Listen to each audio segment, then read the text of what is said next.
舉目向田觀看，莊稼已經熟了。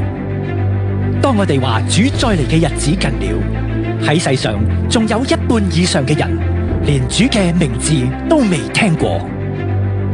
世界上有太多嘅不可能，我哋要宣告不可能三個字，不可能成為我哋為主作工嘅阻礙。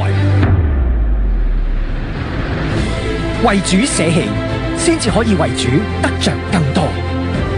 我在這，請差遣我，建立各聲宣教士學院，建立宣教工作未來嘅基石。籌建各聲宣教士學院需要你嘅參與，接過最後一棒，完成最後衝刺。